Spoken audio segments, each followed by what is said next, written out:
Graças a Deus. Pegue a palavra de Deus agora, por gentileza, nas suas mãos. Pegue a palavra de Deus e abra comigo, por favor, no livro do profeta Isaías,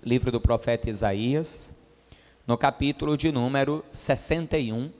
E nós vamos ler para iniciar o versículo de número 1. Isaías, capítulo 61, versículo de número 1. À medida que você encontrar, olha ao seu lado, se você perceber alguém sem a palavra de Deus, ou alguém com dificuldade para encontrar na palavra de Deus o texto que nós vamos ler, ajude essa pessoa a encontrar, aproxime-se a ela, se for necessário, divida a leitura na sua Bíblia, ao menos do versículo inicial. No decorrer da mensagem, você que está aqui conosco, anote as referências, depois você vai poder estudar em casa. Você vai poder ler o texto completo, não apenas o texto sem o contexto, mas você vai poder ler o texto completo com contexto, tudo direitinho, e se aprofundar muito no conhecimento do Senhor. Você também que está nos assistindo pelo YouTube, pelo Facebook, enfim, e tiver a possibilidade, pegue também uma Bíblia, abra conosco Isaías capítulo de número 61, para que possamos ler juntos no nome de Jesus. Todos encontraram? Quem encontrou, diga graças a Deus. Se não encontrou ainda, diga socorro, né? Ou diga misericórdia, né? Alguém aí pertinho de você vai te ajudar a encontrar no nome de Jesus. No decorrer da mensagem, como eu sempre aconselho, se você tiver dificuldade para acompanhar a abertura da palavra, anote as referências. Você pode ler aqui no telão, todas as referências estarão aqui no telão, você vai poder ler, e depois em casa você confere, deixa eu ver se aquilo que o pastor pregou está na palavra mesmo, deixa eu ver lá, né? Não tem problema nenhum, a palavra diz que os profetas, as profecias têm que ser examinadas mesmo, e as profecias e toda a palavra, ela é confrontada com a palavra de Deus, amém? Isaías 61, versículo 1, ajuda aqui, Celicleide, por favor, Isaías 61, para que todos já estejam com a palavra, para que a gente possa fazer a leitura inicial no nome de Jesus. No decorrer da mensagem, eu volto a dizer, à medida que você já tiver, que a mensagem for correndo, você vai anotando as referências, tá? No nome de Jesus. Isaías, capítulo 61, nós vamos ler agora o versículo de número 1, amém? Diz assim a palavra do Senhor: o Espírito do Senhor Yahvé está sobre mim, porque o Senhor me ungiu para pregar boas novas aos mansos. Enviou-me a restaurar os contritos de coração, proclamar liberdade aos cativos, abertura de prisão aos presos, a apregoar o ano aceitável do Senhor e o dia da vingança do nosso Deus, a consolar todos os tristes. Amém, amados? Vamos ler só até aqui por enquanto. Eu vou ler mais uma vez e agora eu vou fazer até uma leitura um pouquinho menor. Eu vou ler apenas até onde o versículo 2 diz: apregoar o ano aceitável do Senhor. Quem veio na quarta-feira sabe por quê que eu vou ler apenas até esse pedaço do versículo.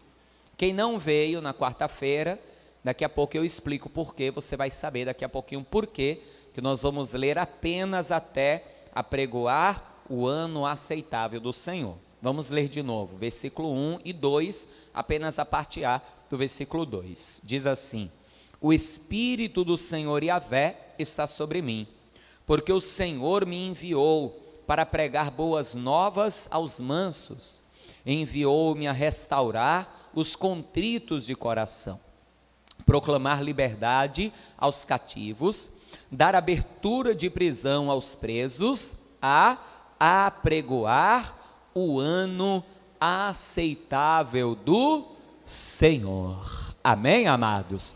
Vou ler mais uma vez só a parte A do versículo 2, esse iniciozinho do versículo 2, e eu leio e eu gostaria que você lesse após mim. Eu vou declarar esse versículo que fala de Jesus, e eu gostaria que você declarasse após mim apenas esse início: a apregoar o ano aceitável do Senhor. Amém? Você crê que esta é a palavra de Deus? Você crê que Deus ele vai falar contigo através desta palavra? Amém? Então desocupe as suas mãos e dê uma linda salva de palmas para o Senhor e para a sua palavra. Aplauda mesmo a Ele. Para melhorar as suas palmas enquanto você aplaude, diga glória, glória, glória a Deus. Aplauda, glorifique. Senhor meu Deus e meu Pai Todo-Poderoso, o teu povo te aplaude, tua igreja te glorifica, e ninguém veio aqui ouvir a voz do homem, ou aquilo que o homem de si mesmo tem para falar. Então Deus, use a vida do mensageiro, tome os lábios do pregador, ó Pai, para falar com os de perto, para falar com os de longe, e envie a tua palavra com poder e autoridade, e que a tua palavra, uma vez enviada, ela vá e prospere para aquilo que será mandada, em nome de Jesus, amém. Diga amém, Senhor. Diga graças a Deus. Podei tomar o teu assento, pode te assentar, isso, no nome de Jesus. Pastor, por que o Senhor leu apenas o versículo 1 completo e depois apenas a parte A do versículo de número 2?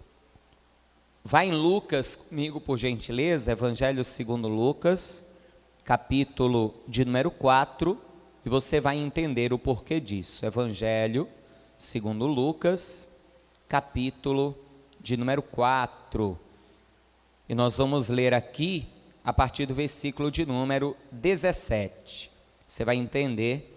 Quem veio na quarta-feira vai lembrar, quem não veio vai poder entender hoje, no nome do Senhor Jesus. Lucas, capítulo de número 4, versículo de número 17. Diz assim, veja só: e foi-lhe dado o livro do profeta Isaías, e quando abriu o livro, achou o lugar em que estava escrito: o Espírito do Senhor é sobre mim, pois que me enviou para evangelizar os pobres, enviou-me a curar os quebrantados do coração, a pregoar liberdade aos cativos, dar vista aos cegos, pôr em liberdade os oprimidos, a anunciar o ano aceitável do Senhor. Aí veja o detalhe no versículo 20: e cerrando o livro e tornando a dá-lo ao ministro, assentou-se, e os olhos de todos na sinagoga estavam fitos nele. Então começou a dizer-lhes: hoje se cumpriu esta escritura em vossos ouvidos. Então, por que eu li apenas até o ano aceitável do Senhor? Porque foi a leitura que o Senhor Jesus ele fez. E aqui você tem que entender um detalhe. Pastor, quer dizer então que Jesus leu apenas metade do versículo? Não. Pastor, como assim não? Na época de Jesus, a Bíblia não era dividida em capítulos e versículos. Então, para Jesus, ele não leu apenas metade de um versículo. Ele leu o texto e parou onde ele quis no texto. A Bíblia na época de Jesus era um texto completo. A Bíblia veio ser dividida em capítulos e em versículos para facilitar o estudo da teologia. Já pensou? Aqui na igreja nós começamos a leitura e eu dissesse assim: amados, abra agora a sua Bíblia, onde está escrito: e o Espírito do Senhor me ungiu. Imagina, se quando muitas vezes a gente diz, abra em Isaías capítulo 61, versículo 1, há dificuldade em encontrar, imagina se dissesse, abra onde está escrito, o Espírito do Senhor me ungiu. Você está entendendo? Então, para facilitar o estudo, a Bíblia então ela foi dividida, a Escritura ela foi dividida. Jesus ele está aqui começando o seu ministério, nesse texto que lemos em Lucas capítulo de número 4, ele está dando início ao seu ministério aos homens. Ele já havia cumprido aqui a justiça de Deus, ele já havia descido as águas do batismo com João Batista às margens do Rio Jordão, quando ali João Batista até não queria batizá-lo, dizendo: eu preciso, eu careço, eu necessito ser batizado por ti, e vens tu a mim?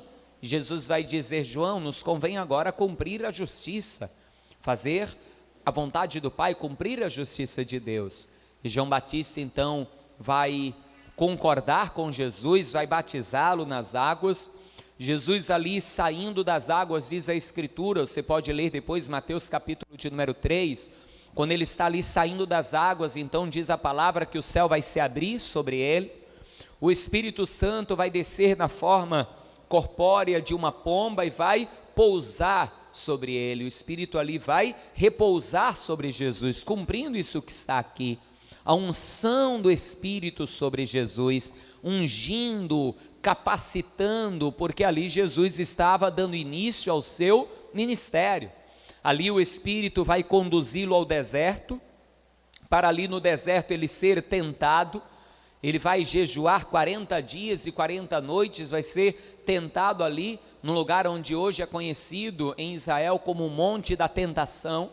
Ele vai vencer o diabo vai se ausentar dele, então ele desce do Monte da Tentação em direção às cidades ali de Israel, Jerusalém, as cidades vizinhas, ele vai entrando nas cidades, ele vai entrando nas sinagogas, ele vai anunciando o seu propósito, o motivo pelo qual ele veio, e entrando então nessa sinagoga em Nazaré, na cidade onde ele foi criado, ele já tinha o hábito, Jesus ia aos sábados à sinagoga para meditar na palavra, desde o início, todo judeu, ele tem esta prática, e com Jesus não era diferente, ele meditava na palavra, e ele tinha o hábito também de fazer a leitura da Escritura, e de ensinar a Escritura na sinagoga, pelo seu vasto conhecimento, a amplitude do seu conhecimento, e ali ele fez aquilo que parecia mais um dia, para aqueles que estavam ali, parecia mais um dia de sábado, ou mais um sabá, mais um dia de descanso, onde os judeus iam às sinagogas, onde eles encerravam o estudo da semana na sinagoga. Jesus estava ali, mais uma vez lhe foi dado o livro do profeta, que ali era um rolo, uma espécie de pergaminho, foi dado a ele, ele tomou para ler como faria em qualquer outro dia, só que naquele dia houve uma diferença, porque ele procurou uma leitura específica. Normalmente, aquele que recebia a honra de fazer a leitura, ele fazia a leitura do dia, não era ele que escolhia o que ele ia ler, o estudo da semana era determinado, e conforme o estudo da semana ia sendo lido o estudo da semana, e ali eles aprendiam, eles discorriam, eles debatiam, e eles cresciam no conhecimento, mas Jesus vai escolher aquele lugar onde estava escrito, porque ele queria anunciar, começou, o meu ministério começou, o meu sacerdócio começou. Tinha Jesus ali na ocasião 30 anos de idade. Por que 30 anos? Porque o sacerdócio, o ministério do sacerdote começava aos 30 anos de idade e ia até os 70, eram 40 anos de ministério sacerdotal. Jesus não vai viver 40 anos de sacerdócio. Alguém pode dizer: poxa, Jesus só teve 3 anos e meio de sacerdócio. Quem disse que Jesus só teve 3 anos e meio de sacerdócio?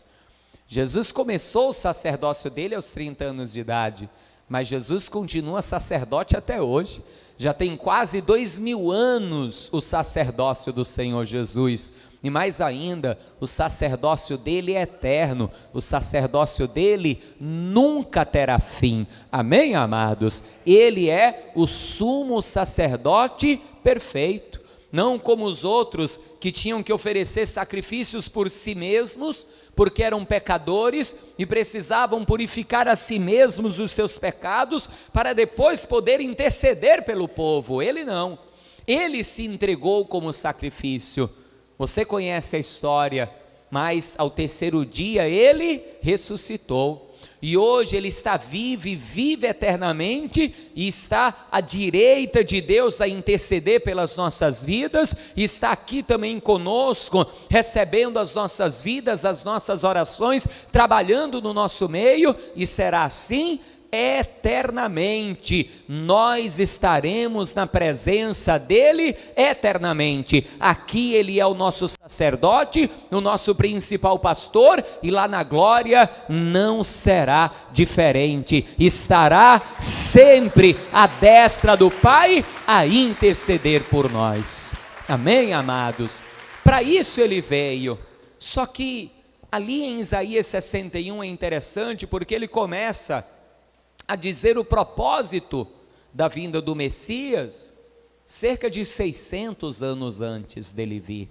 E ele diz assim, o mesmo que Jesus falou. Jesus começa dizendo: enviou-me a evangelizar os pobres. Quando a gente lê Isaías 61, está escrito o quê? Anunciar boas novas aos mansos. E aqui você que não sabia o significado da palavra evangelho, você passa a conhecer o significado da palavra evangelho. A palavra evangelho significa boas novas ou boas notícias. Quando Jesus diz aqui que o Senhor o ungiu para evangelizar, Jesus está dizendo: o Senhor me ungiu para anunciar boas novas, para trazer boas notícias. E quais seriam essas boas notícias? Ele continua falando. Vamos voltar em Isaías, capítulo de número 61. Volte comigo, por gentileza. Versículo de número 1. Isaías, capítulo 61, versículo 1. O Espírito do Senhor Yahvé está sobre mim, porque o Senhor me ungiu para pregar boas novas aos mansos. Quem são os mansos aqui, igreja? Aqueles que receberiam a mensagem, porque muitos receberam a mensagem de Jesus, mas outros não, e principalmente os religiosos da época, aqueles que achavam que não precisavam daquela mensagem, aqueles que achavam que as suas obras já eram de justiça, eles já tinham a sua religião, eles já tinham a sua fé, e acreditavam que não precisavam daquilo que Jesus estava anunciando. E assim é hoje. Quais são as pessoas que não recebem as boas novas do Evangelho? Aquelas que acham que não precisam, porque já têm a sua religião, porque já têm a sua fé, porque confiam, algumas delas, nas suas próprias obras. Diz: não, mas eu não fumo, eu não bebo, eu não faço mal a ninguém, eu sou uma pessoa justa, eu sou uma pessoa correta. Ou seja, pessoas que não recebem de bom grado a mensagem do Evangelho.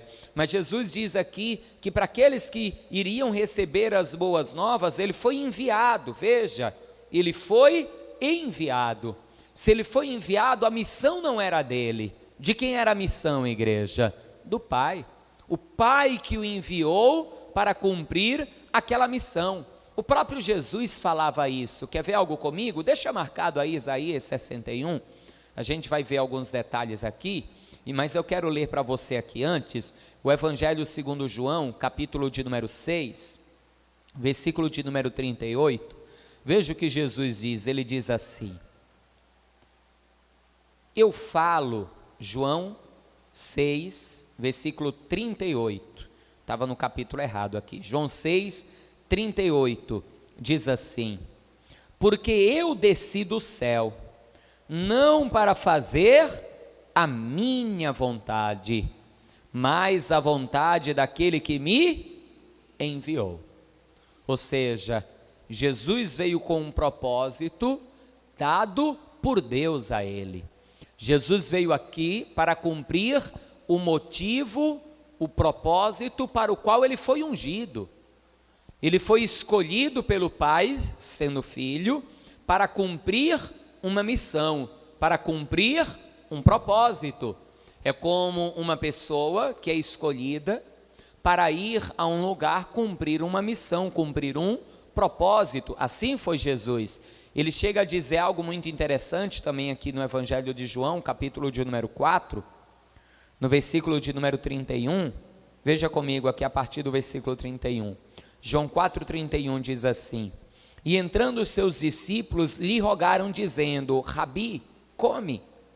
Porém ele lhes disse: uma comida tenho para comer, que vós não conheceis. Versículo 33, então os discípulos diziam uns aos outros: trouxe-lhe porventura algo de comer? Versículo 34, Jesus disse-lhes: a minha comida é fazer a vontade daquele que me enviou e realizar a sua obra. Ou seja, ainda que Jesus aqui nesta terra, ele tivesse necessidades e vontades próprias, porque ele tinha, Jesus tinha uma prioridade. Qual era a prioridade de Jesus? Cumprir a missão a qual o Pai lhe havia dado. Essa era a prioridade de Jesus: fazer, cumprir a vontade de Deus, a vontade do Pai. Volta comigo em Isaías 61, vamos ler aqui para quê, por quê, o propósito da sua unção, dele ter recebido o Espírito do Senhor, a virtude do Todo-Poderoso. Por que Jesus não tinha como cumprir a missão sem o revestimento? Por que Jesus não tinha como cumprir a missão sem receber a virtude do Espírito Santo sobre ele? Lembre, Jesus, quando veio a esta terra, diz a palavra, ele deixou toda a sua glória no céu.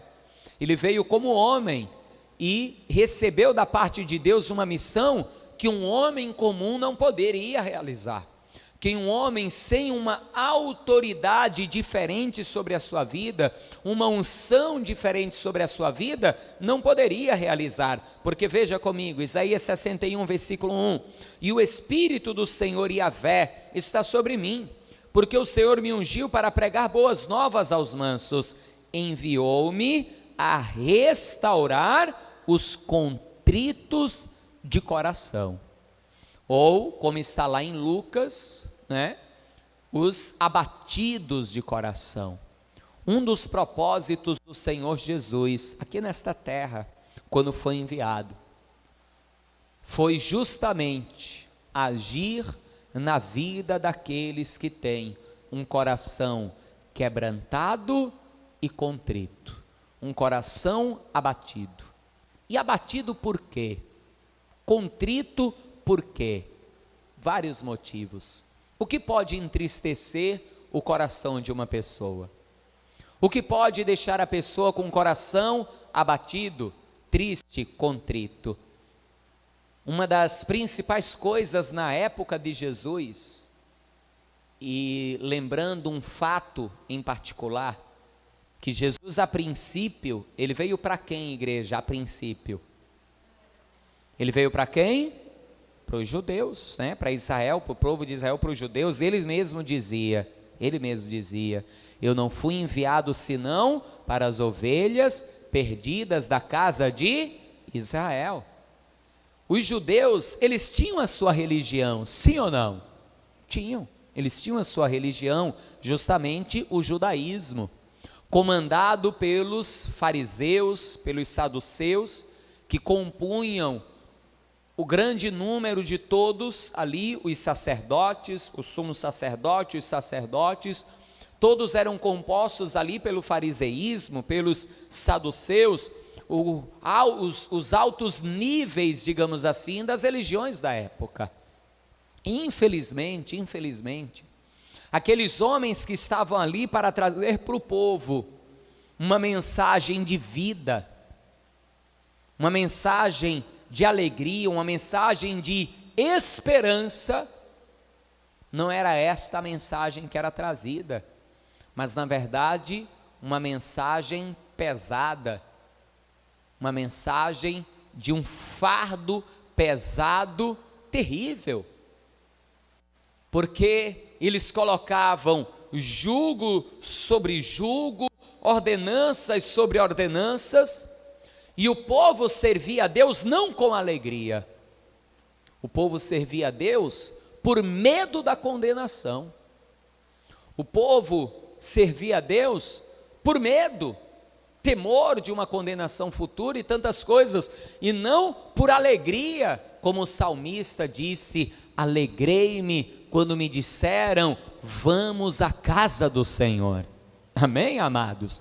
Lógico que alguns ainda o faziam assim, porque não traziam sobre as suas vidas os fardos, mas estavam ligados ao Senhor. Jesus veio para os de corações contritos, aflitos. Por que os pobres, os mansos? Porque quem mais sofria com a religião da época eram os pobres. E por que isso? Porque não tinham o mesmo tratamento que os ricos, não tinham o mesmo tratamento que os demais, porque enquanto os ricos levavam bezerros, cordeiros da melhor qualidade para o sacrifício, para que então fossem perdoados os seus pecados, os pobres levavam ali pombinhos, rolinhas, e quando iam sacrificar, imagina como eles ficavam, olhando ali os ricos com grandes sacrifícios, sabendo que os ricos seriam perdoados porque estavam levando grandes sacrifícios. Imagina como eles ficavam quando olhavam ali que estavam levando pequenos passarinhos para sacrificar. Eles ficavam ali abatidos, contritos consigo mesmo, tristes. Poxa, será que eu vou ser perdoado mesmo? Será que eu vou ser perdoada mesmo? Olha o que eu estou trazendo. Às vezes não acontece isso com a pessoa. Por que às vezes a gente encontra dentro do gasofilácio as notas de R$2 tudo bem amassadinha? Que a pessoa apresenta a Deus assim, ela amassa bem amassadinha na mão para ficar escondidinha, às vezes com vergonha de que alguém veja que o que ela está dando de oferta ali é R$2. Às vezes ela fica com vergonha e amassa bem amassadinha, ela diz: poxa, será que Deus vai receber a minha oferta? Olha, tão pouquinho. E às vezes ela olha de lado e tem ali uma pessoa de mais condições, com a nota de 100 ou sei lá de quanto assim, que chega a estar segurando para fora, né? Porque não tem vergonha da oferta que está fazendo. E às vezes aquela pessoa ali fica com o coração contrito, abatido: poxa, como eu gostaria de poder apresentar mais. Jesus veio para os de coração quebrantado e contrito. Amém, amados?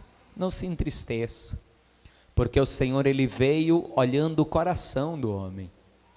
Ele não veio olhando a aparência, Ele não veio olhando o exterior.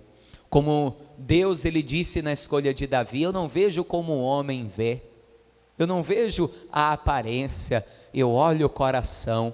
Se aquilo que você faz para Deus, para uns pode até parecer pouco, mas se é o teu melhor, e você faz de todo o teu coração, não se preocupe. Jesus veio para você que tem o coração quebrantado, Jesus veio para você que tem o coração contrito. Faça com alegria, porque se você está no pouco sendo fiel, se você no pouco está fazendo de todo o teu coração, Ele vai te honrar, Ele vai te colocar por cima, Ele vai te colocar no muito, Ele vai trazer alegria para o teu coração. Não se entristeça, não se entristeça. Jesus veio para aquelas mães que tinham o coração quebrantado, contrito, tristes com os seus filhos, por causa da situação dos seus filhos. Jesus veio para as esposas, os maridos, os filhos que tinham o coração abatido com a situação dos pais, as esposas com os maridos com as esposas. Ele veio para quem tem o coração quebrantado e contrito, ou seja, Ele veio para com aqueles que se importam com alguma coisa.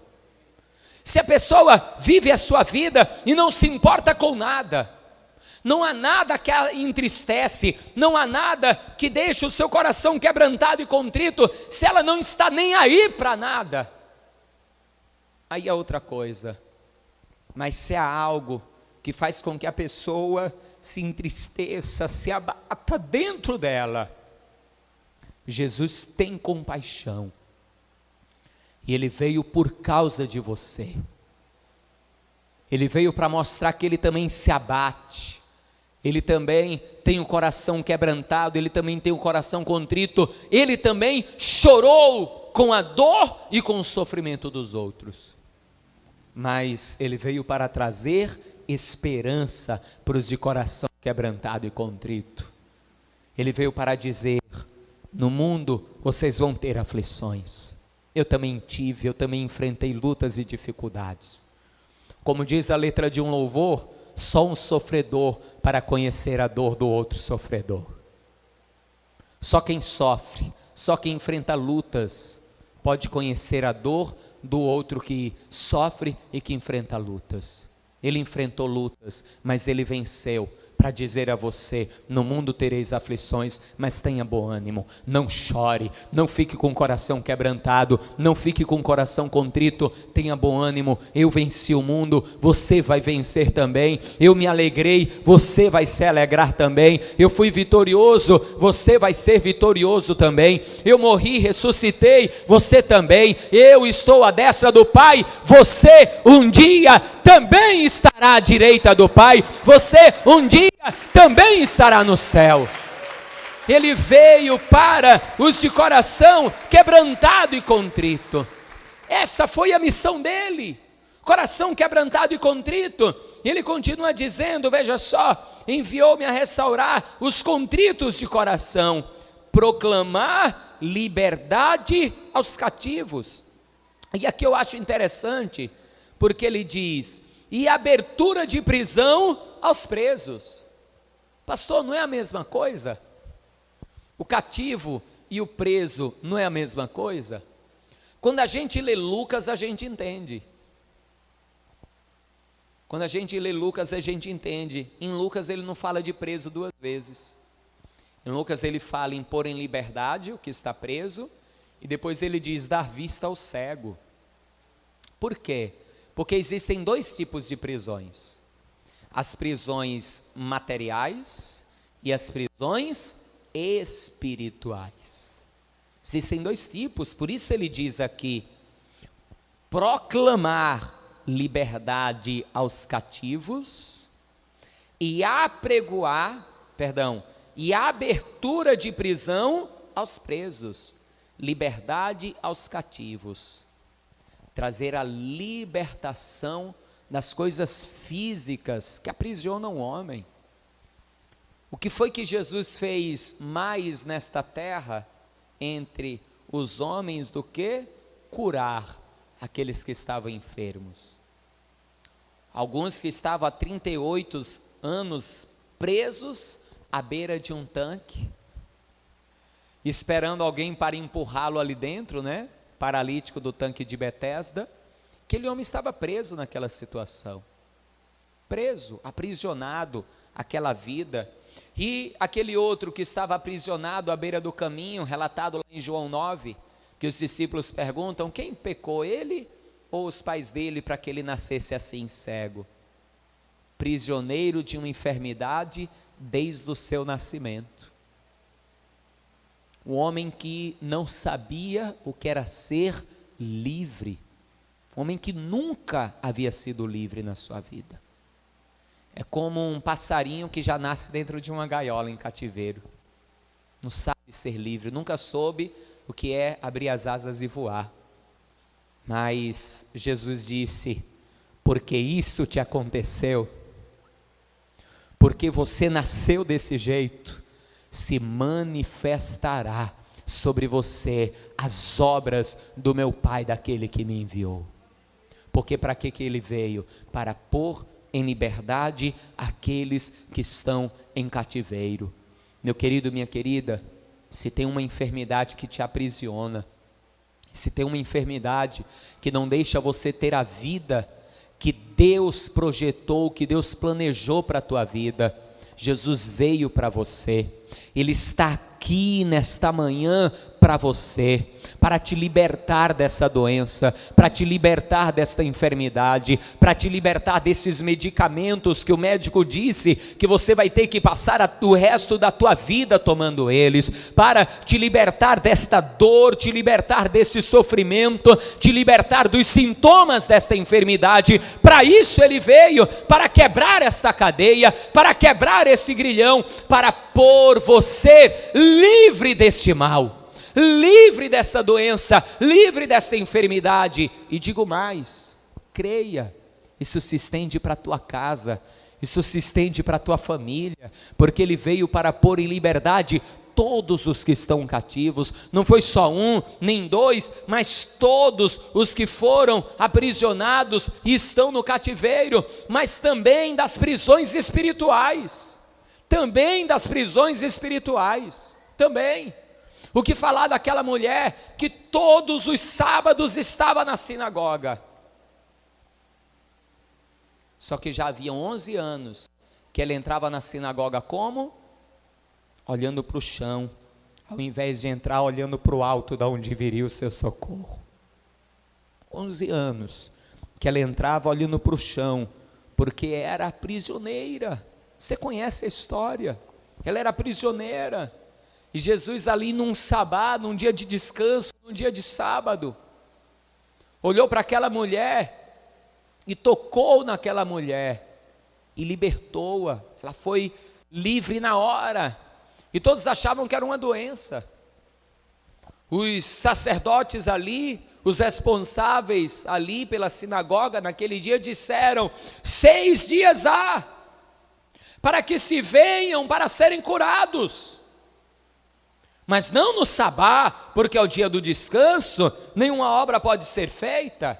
Pois é, aquela mulher tinha 11 anos que ia naquele lugar e ninguém estava disposto, ou ninguém havia podido libertá-la daquele mal, que achavam que era uma doença, mas não era uma doença. Jesus vai olhar para aqueles homens e vai dizer: hipócritas, quando os animais de vocês num dia de sábado têm fome, vocês não dão de comer? Se cair num dia de sábado um animal de vocês num buraco, vocês não vão salvar-lhe a vida?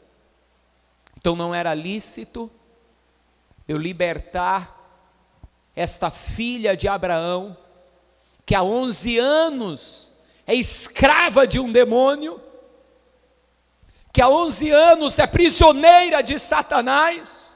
Não era lícito? Hipócritas! Quantos são prisioneiros, oprimidos pelo diabo, oprimidos pelas religiões, oprimidos pelos homens, vivem o cativeiro da opressão, são complexados, pessoas presas ao passado, presas às dores, presas às lutas, presos aos sofrimentos, presos a um jugo demoníaco que foi colocado sobre as suas vidas. Meu querido, minha querida, Jesus, Ele tem um convite maravilhoso para você. Mateus 11, 28, Ele tem um convite maravilhoso para você: vinde a mim, todos vós que estáis cansados e sobrecarregados, e eu vos aliviarei. Aprendei de mim, que sou manso, sou humilde, tome sobre vós o meu jugo, o meu fardo é leve, é suave. Jesus veio para que você, para que nós sejamos livres, livres de verdade. Só tem um que domina sobre a minha vida, só tem um que domina sobre a tua vida, e esse é o Senhor. Nenhum demônio pode dominar sobre a tua vida, nenhum demônio pode dominar sobre a tua casa, sobre a tua família, nenhuma luta, nenhuma dor, nenhum problema pode ter domínio sobre você. Declare: o único que tem domínio sobre a minha vida é o Senhor. O único que tem domínio sobre a minha casa, sobre a minha família, é o Senhor. Eu me declaro livre, eu declaro a minha vida livre, a minha casa livre, a minha família livre.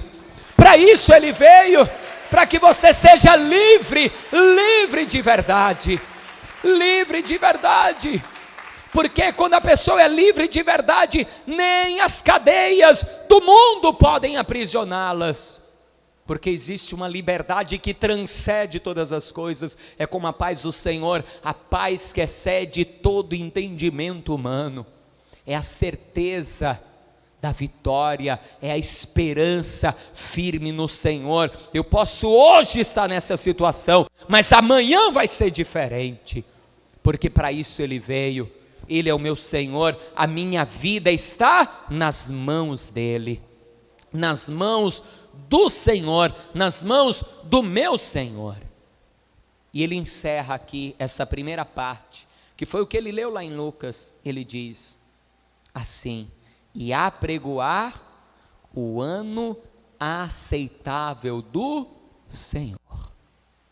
Apregoar. Chegou o tempo, o ano, de vocês viverem aquilo que eu conquistei para todos vocês. Meu querido, minha querida, já foi conquistado, o preço já foi pago, é para mim, é para você. Não importa como foi esse ano, já está acabando o ano. E eu creio, como preguei esses dias aqui, essa palavra ainda arde no meu coração. Deuteronômio 11, o deserto está ficando para trás, um novo ano está começando, e creia, os olhos do Senhor estarão desde o princípio até o final do ano sobre a tua vida, e você vai viver nesse próximo ano, o ano aceitável do Senhor, para você, para a tua casa e para a tua família. Amém, amados? Mas não vamos esquecer do principal motivo pelo qual Jesus veio, para a gente encerrar. Evangelho segundo João, capítulo 3, versículo 16. Isso aí não precisa nem abrir a Bíblia, né? Hein, amados? Isso aí não precisa nem abrir a Bíblia, né? João 3,16. Só se você é novo convertido. Senão não precisa nem abrir a Bíblia. O que é que está escrito? Porque Deus amou o mundo de uma tal maneira que fez o quê? Enviou o seu Filho unigênito, para que todo aquele que nele crê não pereça, mas tenha a vida eterna. Esse foi o principal propósito para o qual ele veio, para que aqui você seja liberto, curado, curada, tenha o teu coração que é triste e abatido restaurado, e que na eternidade você viva no céu com o Senhor. Amém? Vamos aplaudir ao Senhor, e fique de pé no seu lugar que eu quero orar por você. Fique de pé. Jesus, ele parou a leitura exatamente no lugar aonde, se ele tivesse continuado a ler, ele teria dito: o dia da vingança do nosso Deus. Por que Jesus não leu o dia da vingança do nosso Deus? É simples a resposta disso. Porque logo depois da leitura que ele fez, o que foi que ele falou dentro da sinagoga? Essa escritura se cumpre hoje nos vossos ouvidos. E o dia da vingança do nosso Deus ainda não tinha se cumprido, se cumprirá ainda. Eu vou dizer uma coisa para você, como falei, eu acho que foi quarta-feira que eu falei aqui, não lembro direito, ou se foi no domingo, não lembro direito qual foi o dia que eu falei. Mas o dia está próximo, o dia está próximo. Não sei se você viu uma matéria sobre um dos rabinos, se não um dos rabinos mais respeitados de Israel. Ele declarou que o Messias esperado pelos judeus já nasceu e já está entre nós.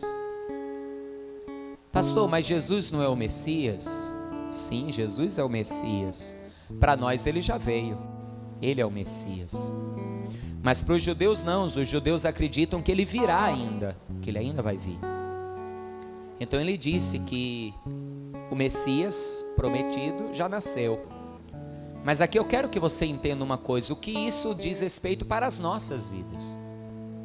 Teologicamente, aquele que os judeus vão receber como sendo o Messias, na verdade é o anticristo. Então, se esse rabino estiver correto, não posso afirmar que ele está, não sei, longe de mim, quem sou eu? Mas se esse rabino estiver certo, então quem já nasceu foi o anticristo, e ele já está aí, Não sei com quantos anos de idade. Se nós seguirmos a linha sacerdotal, o Cristo se manifestou com quantos anos? 30 anos.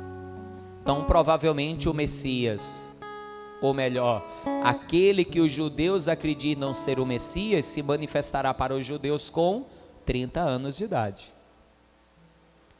Então, se esse rabino estiver correto, e esse que para eles será o Messias, mas que sabemos que teologicamente seria o anticristo, se ele nasceu esse ano, né? Então tem 30 anos aí para Jesus voltar.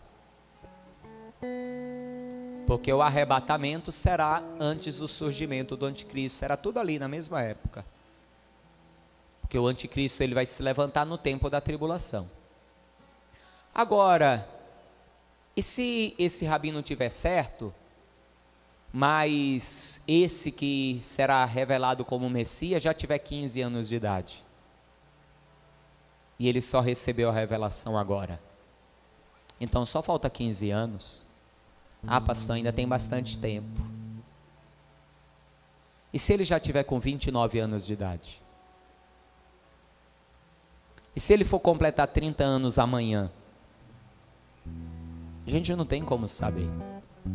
É por isso que Jesus disse assim: daquele dia e daquela hora, ninguém sabe, só o Pai que está no céu.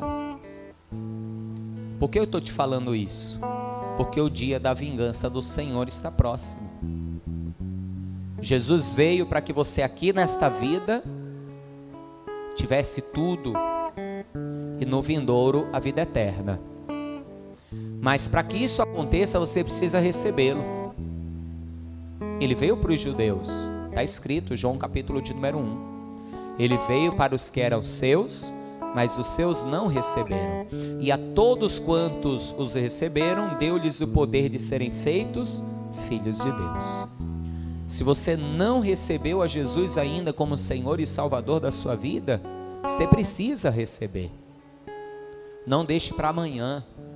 Nós não sabemos se haverá amanhã. Essa é a verdade. Nós não sabemos. E digo mais, ainda que falte 100 anos, 1000 anos, 2000 anos, eu não sei se eu terei amanhã. Eu posso me deitar na minha cama para dormir hoje e não acordar amanhã. Sim ou não, igreja? Então não deixe para amanhã. Eu sei que o brasileiro, né? Eu sou brasileiro também, posso falar, tem a mania de deixar tudo para a última hora, né? É assim ou não é, igreja? Mas tem coisas que não dá para deixar para a última hora, não. Tem coisas que não dá. Se você não entregou a vida a Jesus ainda, entregue hoje. Se você está afastado, afastada dos caminhos do Senhor, se reconcilie hoje com o Pai. E eu vou falar aqui de uma forma muito clara e sincera de todo o meu coração, e não me compreenda mal. Não estou te convidando para ser membro da Paz e Vida. Estou te convidando para ser membro da Igreja de Cristo e entregar a vida a Jesus. Ainda que você hoje entregue a vida a Jesus aqui conosco, e depois você congrega em outra igreja, em outro ministério. Não que eu não queira você congregando com a gente, será uma honra, um prazer para mim. Ficarei muito feliz se você entregar a vida a Jesus aqui e se tornar membro da Paz e Vida. Mas o mais importante é você entregar a vida a Jesus, independente do ministério que você vai congregar. Desde que você busque um ministério sério, que pregue a palavra da verdade, que anuncie a volta de Jesus, que anuncie o evangelho da verdade, que não negocie com a fé, não faça comércio. Uma igreja pautada na palavra. Existem igrejas assim. Perfeita não tem nenhuma, mas existem ministérios sérios. Isso existe, pode ter certeza. E não é só Paz e Vida, existem ministérios sérios. Mas você precisa confessar a Jesus como Senhor e Salvador da sua vida. Se você está afastado, afastada, você precisa se reconciliar. Ainda que você ore aqui comigo, e depois volte a congregar na igreja onde você congregava e se afastou. O meu foco aqui, Deus vai me cobrar, não é que eu faça membros para Paz e Vida, Deus vai me cobrar é que eu ganhe almas para o céu. Esse é o meu foco, esse é o meu propósito. Eu também tenho uma missão da parte de Deus. A minha missão é pregar o Evangelho, anunciar as boas novas. Glória a Deus.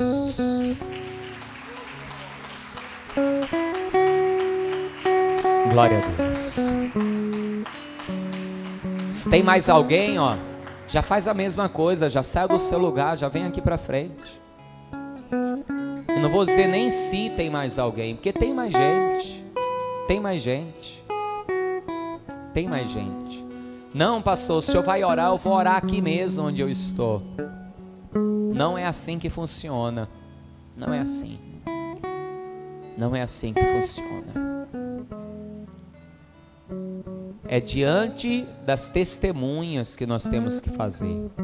Pastor, por que tem que ser diante de testemunhas? Porque Jesus falou: o que me confessar diante dos homens, esse eu confessarei diante dos anjos do meu Pai que está no céu. Eu vou insistir mais um pouquinho, já estou até com o horário mais adiantado do que eu queria, mas eu vou insistir mais um pouco, que o Espírito Santo está me mandando insistir. Tem gente ainda. Tanto tem gente aqui hoje, ó, que ainda não confessou a Jesus diante dos homens, ainda não fez isso aqui, ó, nunca foi diante de um altar para confessar a Jesus diante dos homens. Como tem gente aqui no nosso meio, afastado e afastado, que não renovou a sua aliança com Deus diante do altar de Deus. Tem as duas coisas ainda. Então tem no mínimo ainda 2 pessoas para vir aqui para frente, no mínimo. Só que aqui há uma questão muito importante. O livre-arbítrio é uma escolha particular e pessoal. A minha obrigação é fazer o convite, por isso eu vou convidar de novo. E em nome de Jesus, não endureça o seu coração. Não endureça o seu coração. Porque a tua atitude é que vai repercutir na tua vida. É você responder positivamente a esse convite que vai responder e que vai trazer benefícios ou não para a tua vida. Por isso, você que ainda não entregou a vida a Jesus, você que está afastado, afastada, saia do seu lugar, venha aqui para frente. Não tem que ter vergonha. Vergonha é pecar. Vergonha é fazer o que você faz às ocultas e Deus está vendo. Isso que é vergonhoso. Isso que é vergonhoso. Deus fala para você igual falou para Natanael: eu te vi, Natanael, eu vi o que você estava fazendo. Vergonha é fazer o que você faz em oculto. Isso é vergonhoso. Não vem aqui para frente. Bom, não é por força nem por violência. Minha parte eu fiz. Minha parte eu fiz. Eu vou me ajoelhar. Aqueles que estão aqui na frente comigo, se puderem se ajoelhar, se ajoelhem também. Eu quero falar com aquele que está me assistindo também agora à distância. Sei que quer entregar sua vida a Jesus, você que quer se reconciliar. Se você puder se ajoelhar, se ajoelhe diante da TV, diante do computador, diante do celular, se você está assistindo no celular ou no tablet. Se você está dirigindo o carro, não se preocupe, Deus sabe, não precisa fechar os olhos, você está dirigindo, continue dirigindo, diminui a velocidade, mas coloque uma mão sobre o seu coração. Você que está me assistindo à distância também está entregando a vida a Jesus, está se reconciliando. Coloque também a mão sobre o local onde está o seu coração. Você que está aqui comigo também na casa do Senhor. E vamos orar. Fale assim comigo agora. Senhor meu Deus e meu Pai, eu ouvi a Tua palavra. E eu sei que o Senhor veio para nesta vida restaurar o meu coração. Me pôr em liberdade e derramar sobre a minha vida a Tua bênção, mas eu sei que o propósito maior é a salvação da minha alma. Por isso confesso Jesus Cristo como meu único, suficiente, eterno e exclusivo Senhor e Salvador da minha vida. Continue falando com o Senhor, que eu vou orar por todos agora. Senhor, meu Deus e meu Pai Todo-Poderoso, é no nome santo e bendito do teu amado Filho, Senhor Jesus, que eu oro por esta tua filha que está diante do altar. Eu oro por todos aqueles que me assistem à distância agora também e fizeram esta oração confessando o teu Filho como Senhor e Salvador. Pai, aqueles também que se reconciliam nesse instante, escreve os seus nomes no livro da vida do Cordeiro. Deus, que nesse tempo presente eles possam viver todas as tuas promessas, tudo que diz respeito a esta vida, e no vindouro, ó Pai, possam usufruir da vida eterna para contigo, da salvação, ó Pai bendito e Deus Todo-Poderoso, possam usufruir da tua glória. Pai, no nome de Jesus, eu oro por aqueles que estão para estar aqui de joelhos. O Senhor sabe quem é. A pessoa está no seu lugar, as pessoas que estão no seu lugar sabem também quem são.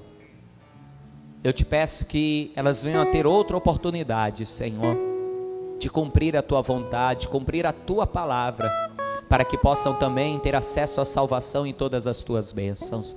Senhor, eu oro por toda a tua igreja, Senhor, que está aqui comigo. Eu oro por todos os que me assistem à distância.